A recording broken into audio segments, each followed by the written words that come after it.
तो लोकसभा के रण में जनता तय करेगी कि आखिर 5 सालों के लिए वो जीत का ताज किसको पहनाने वाली है। लेकिन फिलहाल प्रत्याशी भी दमखम दिखा रहे हैं। वहीं मोहनलालगंज से समाजवादी पार्टी के प्रत्याशी आर.के. चौधरी ने बीते दिनों नामांकन किया। इस दौरान प्राइम टीवी के सहयोगी ने आर.के. चौधरी से बातचीत की। उन्होंने बीजेपी सरकार पर निशाना साधते हुए कहा कि लोग चाहते हैं कि बीजेपी सरकार हटे। लोगों में बीजेपी के खिलाफ गुस्सा है और उन्होंने क्या कुछ कहा है वो भी सुनते हैं। मोहनलालगंज लोकसभा सीट से समाजवादी की पार्टी के प्रत्याशी आर.के. चौधरी जी इस वक्त हमारे साथ बातचीत के लिए मौजूद हैं। सर, आज आपने नामांकन किया है, क्या कहेंगे सर? शांत रहिए सर। आज हमने नामांकन किया है। लोगों में काफी उबाल है। लोग चाहते हैं कि बीजेपी सरकार हटे, इंडिया लाइन सरकार बने। काफी संख्या में आज आपके समर्थक में नेता कार्यकर्ता जगह जगह से पहुंचे। बाहर भी बहुत भीड़ लगी, बैरिकेटिंग पे लोगों को रोका गया, फिर आपके जिला अध्यक्ष को गेट पे रोका गया। क्या कुछ कहेंगे प्रशासन के लिए? देखिए, प्रशासन कंट्रोल है। हम लोग कोऑपरेट किए हैं।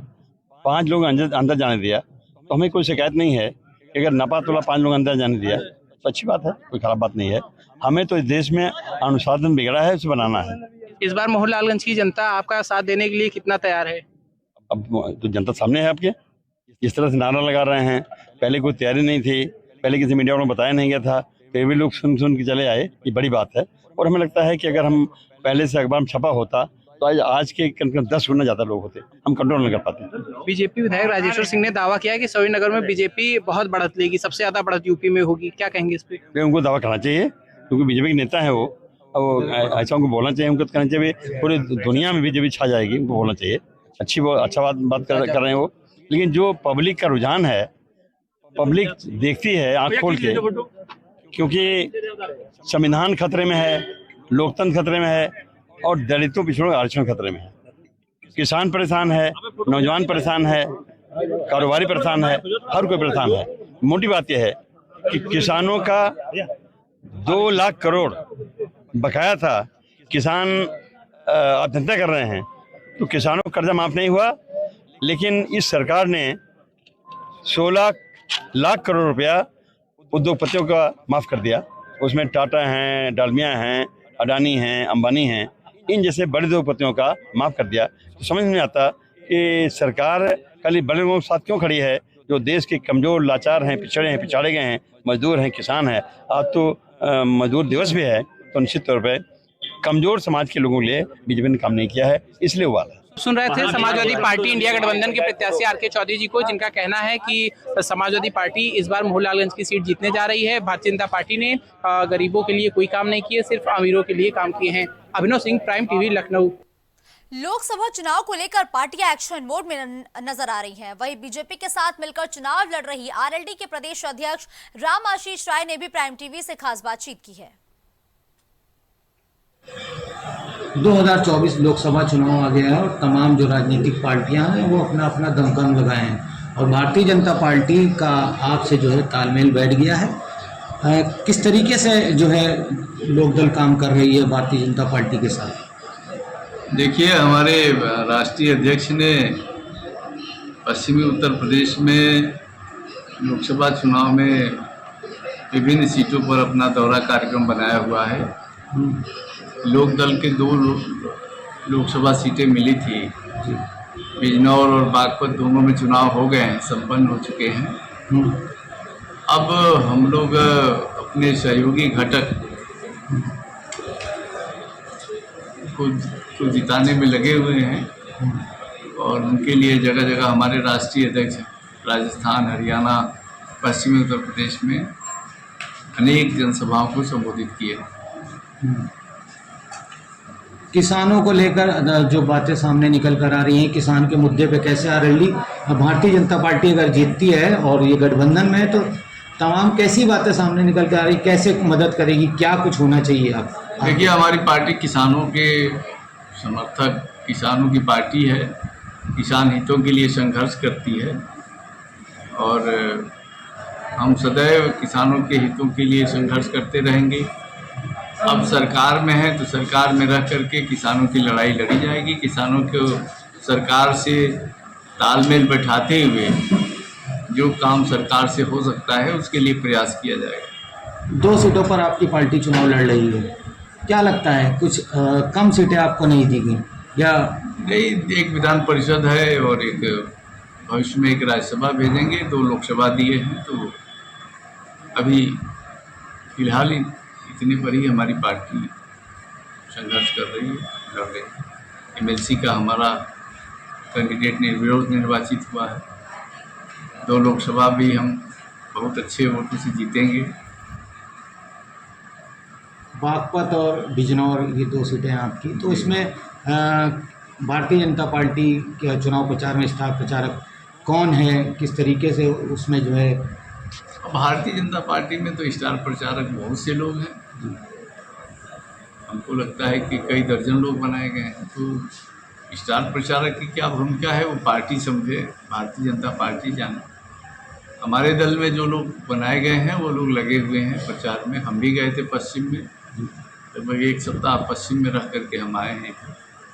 अब इधर लखनऊ में परसों राजनाथ सिंह के नामांकन में हमारे दल के लोगों ने सम्मिलित हुए, उनके लिए हम लोग लगे हुए हैं, राजनाथ सिंह के लिए। और भी जिन सीटों पर जहां ज़रूरत पड़ेगी, जहां हमने हर जिला अध्यक्ष को लिख कर के भेज दिया कि अपने अपने स्तर से इंडिया गठबंधन के लिए काम करिए। तो लोकसभा चुनाव को लेकर यूपी की राजधानी लखनऊ का सियासी पारा भी हाई हो चुका है। रक्षा मंत्री राजनाथ सिंह इस बार जीत के हैट्रिक लगाने के लिए चुनावी मैदान में उतरे हैं, तो समाजवादी पार्टी ने भी रविदास मेहरोत्रा के रूप में अपना प्रत्याशी प्रेजेंट किया है। ऐसे में नवाबों की शहर की जनता इस लोकसभा चुनाव को लेकर क्या सोच रही है, हमारे सहयोगी ने लोगों का जो भी रुझान था वो समझने की कोशिश की है। अब सीधा रुख करते हैं कि जनता इस आम चुनाव से पहले क्या सोच रही है। 2024 का आगाज हो चुके, रक्षा मंत्री राजनाथ सिंह अपना नामांकन करेंगे, तो इसी तरीके से जिस तरीके से लगातार गर्मियां बढ़ती जा रही, उसी तरीके से नेताओं की भी राजनीतिक गर्मी बढ़ती ही जा रही। हमारे साथ किस मुद्दे पर इस बार आप वोट करेंगे?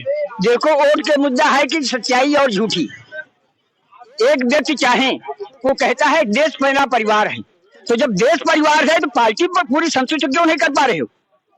जब पार्टी तुमसे संतुष्ट नहीं, तुम चाहते हो पार्टी में सदैव मेरी ही जिम्मेदारी कायम रहे, मेरे सिवा और कोई दूसरा प्रधानमंत्री न बन सके, ये भावना क्यों?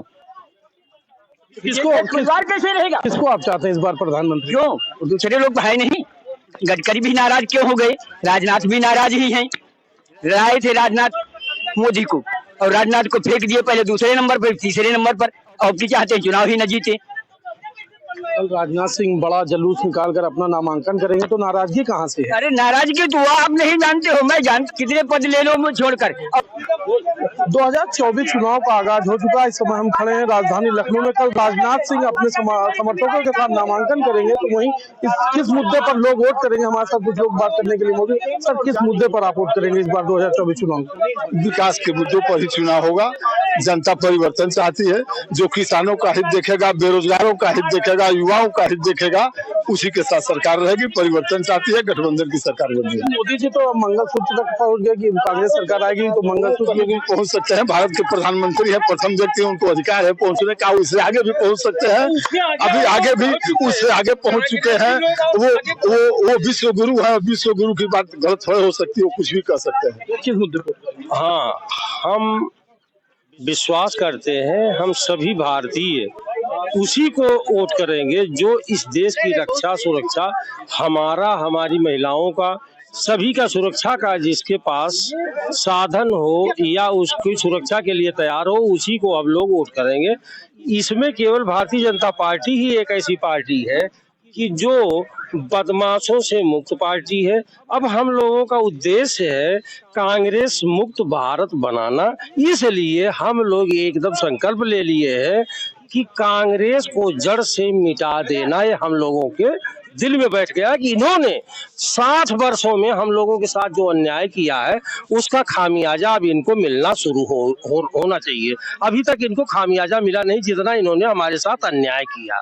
भारतीय जनता पार्टी ने राजनाथ सिंह को लखनऊ से टिकट दिया, तो समाजवादी पार्टी ने रविदास मल्होत्रा को। सर, किस मुद्दे पर वोट होगी इस बार? क्या मुद्दा रहेगा? इस बार मुद्दा है नौजवानों को नौकरी के लिए। भारतीय जनता पार्टी ने अपने घोषणा पत्र में कहीं पर भी न नौकरी का चर्चा किया है, न महंगाई पे चर्चा किया है, और न बेरोजगारी पे चर्चा किया है, न शिक्षा पे चर्चा किया है। इसलिए भारतीय जनता पार्टी को जनता उखाड़ करके फेंक देगी। और कांग्रेस ने घोषणा पत्र में जारी किया है कि पहली कैबिनेट में मैं 30 लाख भर्ती दूंगा। सब जनता जो है पूरा राहुल गांधी को वोट करेंगे, राहुल गांधी को लाएंगे और सरकार बनेगी कांग्रेस की। इस बार वो कह रहे हैं कि 400 पार, विपक्ष यूपी में एक भी वोट नहीं पाएगी, एक भी सीट नहीं पाएगी। ये कर सकते हैं, 400 पार डीजल कर सकते हैं सत्ता में आने के बाद, 400 पार पेट्रोल कर सकते हैं, 400 पार अरहर की दाल कर सकते हैं, 400 पार ये आटा कर सकते हैं। ये लोग सत्ता में आने के बाद संविधान बदल सकते हैं। इसलिए जनता समझ गई है कि इनको उखाड़ करके फेंकना बहुत जरूरी है, नहीं तो संविधान बदल डालेंगे। यही जो बात ये कर रहे अक्षरशः ये गलत बोल रहे हैं। इनको कोई नॉलेज नहीं है। ये केवल सफेद कपड़ा पहन करके लोगों को अपना, अरे हम आपकी बात क्या कर रहे हैं, लोगों को अपना जो है बेवजह की बात करते हैं, लोगों को गुमराह करते हैं। यही काम है कांग्रेसियों का। ये कांग्रेसी लीडर भैया अभी एक हमको बीजेपी के कार्यकर्ता मिले तो वो पट्टा टांग के घूम रहे हैं। वो कह रहे हैं कि महंगाई बढ़ी है, वो खुद कह रहे हैं महंगाई बढ़ी है। भैया जो अंधभक्त हैं उनको कुछ नहीं दिखाई देगा कि 10 साल में ये सरकार खाली पेपर लीक करवाई है, ना एक बच्चे को नौकरी दी है, ना महंगाई पे कंट्रोल की है। 35 रुपए किलो चीनी बंटवा रहे थे अमेठी में, 35 रुपए लीटर ये पेट्रोल बेचवा रहे थे, ये 2 करोड़ नौकरी दे रहे थे पहली बार जब आए थे। तो जनता सब समझ चुकी है, इसीलिए जनता इनको नकार दी है। अब इनको जो है हार्ट अटैक आना बाकी है प्रधानमंत्री को, मैं बता रहा हूँ आपके चैनल पे। कहना सही है, उनका कहना सही है। और देखिए मैं एक चीज बताता हूँ कि हम किसी पार्टी को बुरा नहीं कह सकते, किसी पार्टी को भला नहीं सकते, लेकिन कॉन्स्टिट्यूशनल के लेंस से अपनी नजरों से देख के इतना इवैल्यूएशन कर सकते हैं कि कौन गलत है कौन सही है। और रही बात इस चुनाव में तो क्या कहते हैं ना, नेता हुए माला माल। भैया फजूल, हाँ कहने का मतलब कि नेता हो गए माला माल, दलदल में फंसे दलाल, और अपोजिशन की हवा चल रही है और सबका बाकी हो गया पत्ता साफ। सच्चाई यही है। और मैं एक चीज बताता हूँ कि भारतीय जनता पार्टी से सबसे ज्यादा दलित, आदिवासी, शोषित, वंचित और एक बड़ा तबका बेरोजगारों का, एक बड़ा तबका ऐसे युवाओं का जो अपने रोजगार और तटस्थ चीजों की तलाश में है। देखिए देश कितना भी मॉडर्नाइजेशन की तरफ क्यों नहीं चला जाए, लेकिन जब तक किसी के पास रोजी रोटी और खाने की व्यवस्था नहीं होगी उसके मॉडर्नाइजेशन का कोई मतलब नहीं है। और कुछ क्रीमी लेयर लोग करेंगे किस मुद्दे पर? देखो एनडीए ने आर्थिक व्यवस्था को काफी कंट्रोल किया है, लेकिन कुछ महंगाइयों पे कंट्रोल करना उसके लिए मुश्किल हुआ है। जैसे आलू है, प्याज है, टमाटर है, इन चीजों पे एनडीए ने अपना रुख और रवैया अच्छा नहीं किया है, जिससे कि जनता को प्रताड़ना की भावना का एहसास हुआ है। और इलेक्शन में इस बार जनता जवाब देगी। अब पॉजिटिव हो रहा है या निगेटिव हो रहा है, लेकिन एनडीए को हराना मुश्किल होगा। फिर भी मतलब ये मांग रहे हैं आप, एक भारतीय जनता पार्टी पट्टा टांगे हैं, आप ये मानते हैं कि महंगाई बढ़ गई इस बार? महंगाइयाँ, उसका सैलरी भी लोगों की बढ़ी है, किसानों के लिए काफी चीजें रिलैक्स में हुआ है, लेकिन कुछ महंगाइयों पे कंट्रोल। खाद की बोरियां आ रही थी, वो बड़ी थी अब छोटी हो गई, उसको लेकर? अरे तो उसी हिसाब से उसका प्राइस है, जिसका जो खाद का यूरिया का है, डीओपी है, सरकार ने, मौजूदा सरकार ने काफी समय से उपलब्ध कराया है। किसानों के लिए कई सौगात दी है। मोदी जी ने 2000 रुपए दिया है और फ्री राशन दे रही है। ये भारतीय जनता पार्टी के कार्यकर्ता हैं जो अपने गले पर पट्टे टांग के घूम रहे हैं। इनका साफ तौर पर कहना है कि महंगाई इस बार बढ़ी है, जनता किस मुद्दे पर वोट। ये हैं युवा जो जाग चुके हैं। इनका साफ तौर पर कहना है कि इस बार चुनाव जो होगा वो रोजगार पर होगा, दलित पर होगा, संविधान पर होगा। इस बार युवा जाग गया है, इस बार वोट विकास पर होगा। Mohammed Yusuf, prime TV, Lucknow. हमारी खास पेशकश में फिलहाल के लिए बस इतना ही। देश और दुनिया की बड़ी खबरों के लिए आप देखते रहिए प्राइम टीवी। कुछ भाव पुष्प। आप देख रहे हैं प्राइम टीवी, सच साहस सरोकार।